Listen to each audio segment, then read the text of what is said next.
Hey, hi all. Welcome once again back to Traction's interview series, where we are focusing on the customers who are like investment bankers and advisories. So this interview series we are doing as part of our 12th year anniversary. And today we have Mr. Derrick Reagins, who is Traction's customer for the last 5 years plus. And to give a brief introduction, Mr. Reagins is the founder and managing director of Alden Advisors.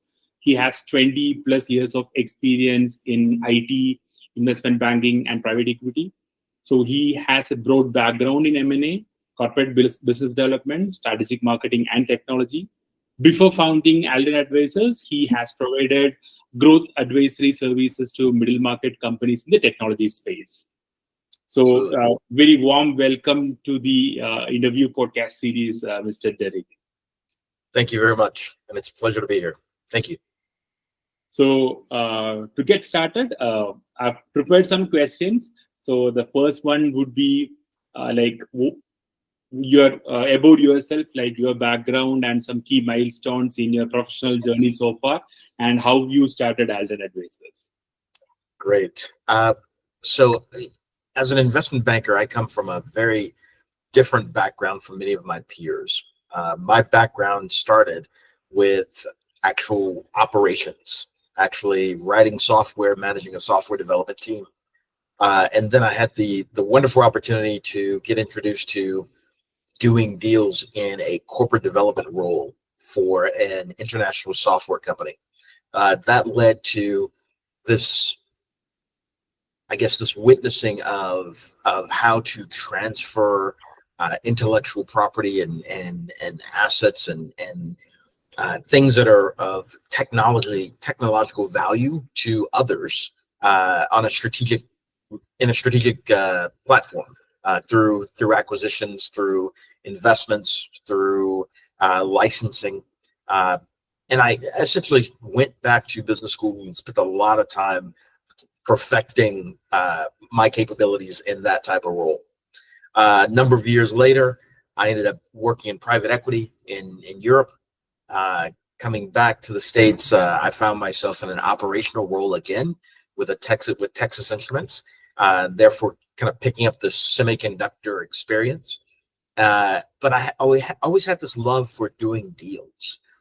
So after a period of time at Texas Instruments, working on some of their early stage deals in terms of kind of managing their investment portfolio, I kind of branched out and found myself at a very, very small, as a service provider in small investment banking group that taught me how to be an investment banker, how to do deals from the service provider side.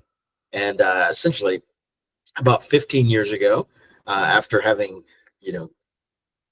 cut my chops and gotten some really good experience there, I started Alden Advisors. And I started Alden Advisors with the belief that really deep industry, deep tech experience could be valuable to middle market businesses, in the sense of, one, if I could ask my clients better questions, if I could understand their answers as technically deep as they wanted to go, then I would be a good ally, a great partner for articulating their vision, their value, their unique capabilities to the marketplace in a value maximizing format. And thus, Alden Advisors was created. Today, we've got 7 managing directors, including myself. We've done transactions around the world relative to that being in raising capital in Italy, selling businesses in Germany, representing clients in India, and selling them to Japanese conglomerates, or representing clients in Northern Europe, Sweden, Norway, as well as Canada.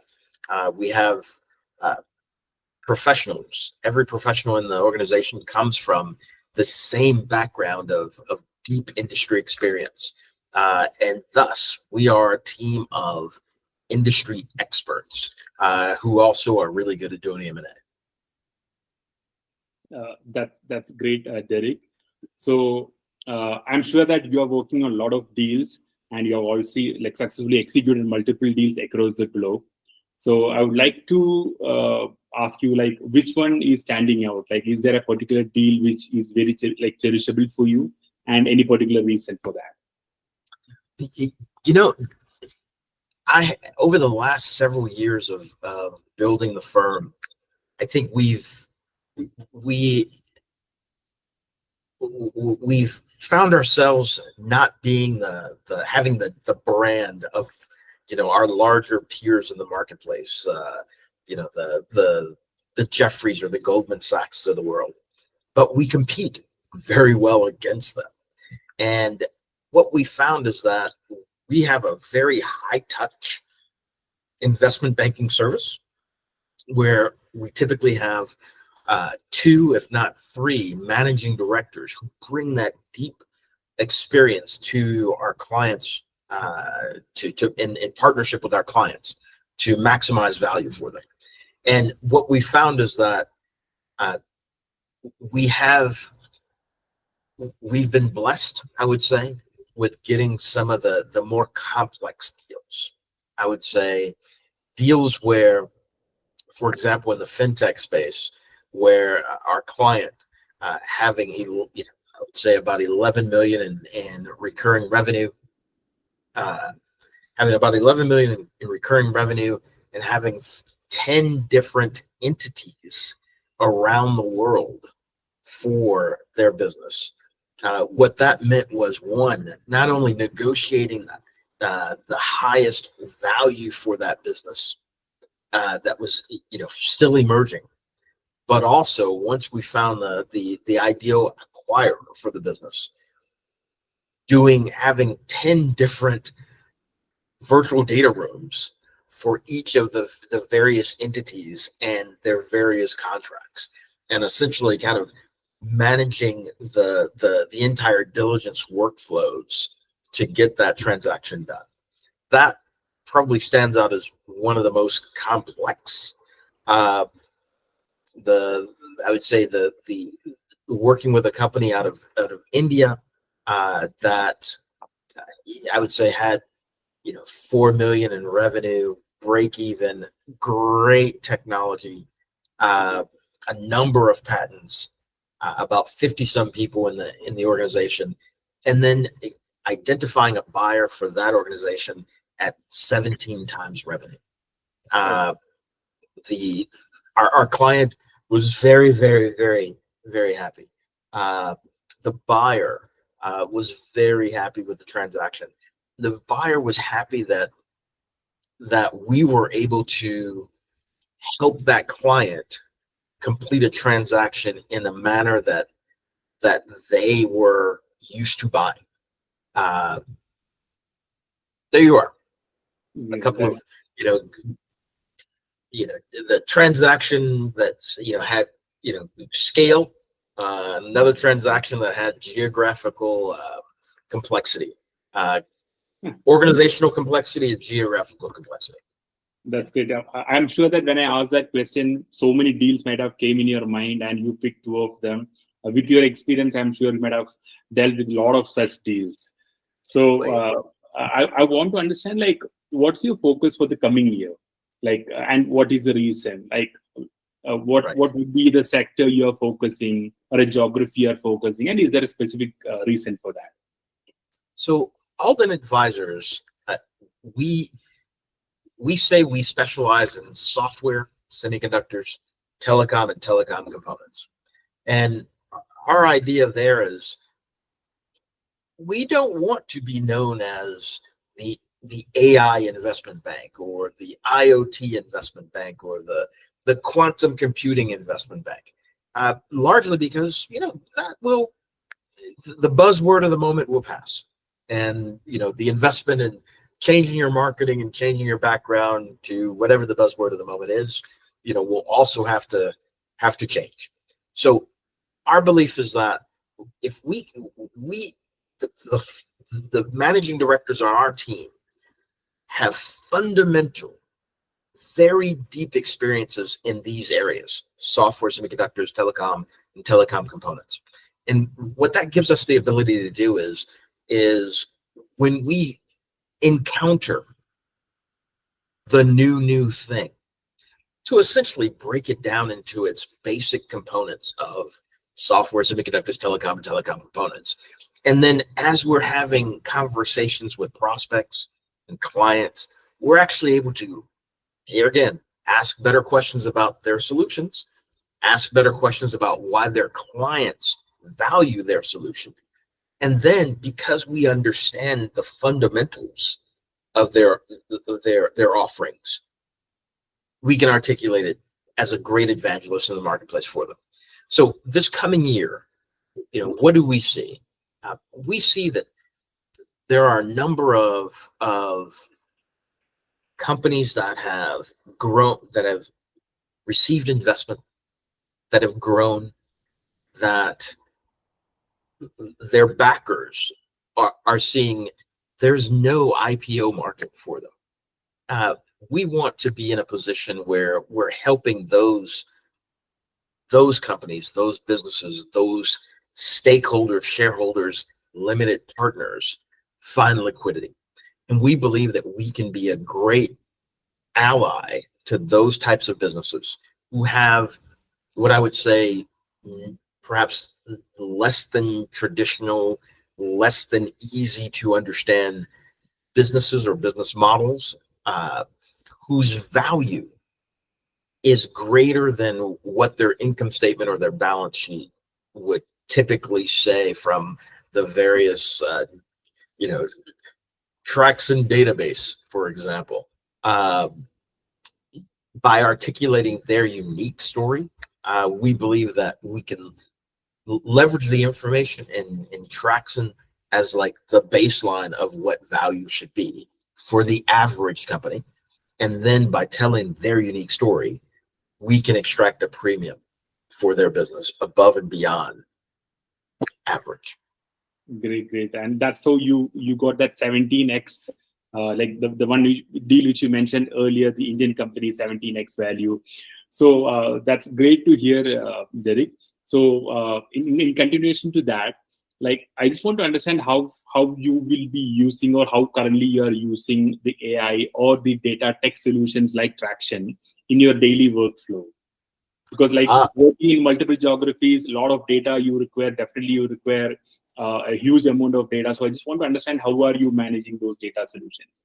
Right. So in my current workflow just this morning, in presenting our ideas to a client, we typically create something called an IP VAMP Genesis report. And IP VAMP is our trademarked process for maximizing value, which stands for the intellectual property value maximization process, or IP VAMP.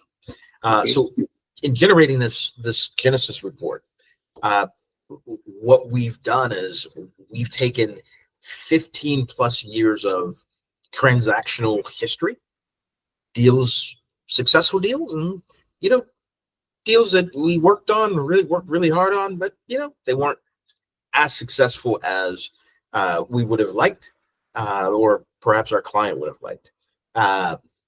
And we've kind of we've fed this information into a nice little LLM that's learned our deals. It's learned our writing style. It's learned the unique abilities of our firm and our experiences. And when we are looking to have a conversation with a new prospect, we simply ask our LLM, hey, here's a prospect, here's a new prospect. Where do our unique abilities fit and make us, how do our unique abilities, do our experiences, our body of work allow us to present ourselves as an ideal partner for that prospect? And, AI is a wonderful thing. Many years ago, there would have been, days of work, by an analyst, and hours of work, revising and revisions, by a managing director. Today, it comes out in a couple of seconds.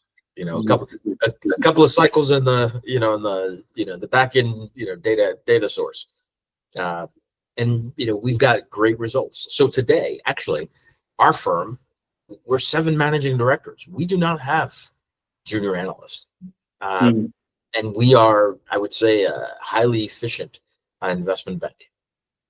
That's great to hear, Derrick. So lastly, I would like to ask this question: like, what's your one piece of advice for someone who is just beginning their career in the investment banking domain? I would say that financial analysis, I'm going to caveat this because I come from a different background from my peers. Okay. Financial analysis can be, a number of steps of financial analysis can be performed by a well-trained large language model, by your favorite GPT. Okay. As an emerging investment banker, there are 2 things that I think will allow you to set yourself apart. One, you got to build something, you got to make something, you got to sell something. You have to have real, tangible experience, because it'll help you connect with the prospects that you're looking to speak with, that you're looking to win over as clients. And then secondly, being a great salesperson, figuring out how to sell. Yes. Whether that is it's the old way of sending a letter, if it's the new way of being one of 1,000 emails, if it's it's the new way of LinkedIn connections, if it's the old school way of going and getting in front of your prospect and sharing creative ideas that help you stand out in a manner that helps you win business, sales. As they say, pressing the flesh. So one, real tangible dirt on the fingernails experience that allows you to, as an emerging professional, have relevant experience for your target audience. And then secondly, the ability to be a good salesperson. Okay, that's great. Like, obviously, those 2 points stands out because like, you might have a great product, but if the sales is not working properly, then you're not going anywhere. So that's a great 2 pieces of advice you're having. So with that, I'm concluding my interview. Thanks a lot for joining the call. Thanks a lot for taking the time out of your busy schedule to join this podcast. Thank you. My pleasure. Thank you. Yeah.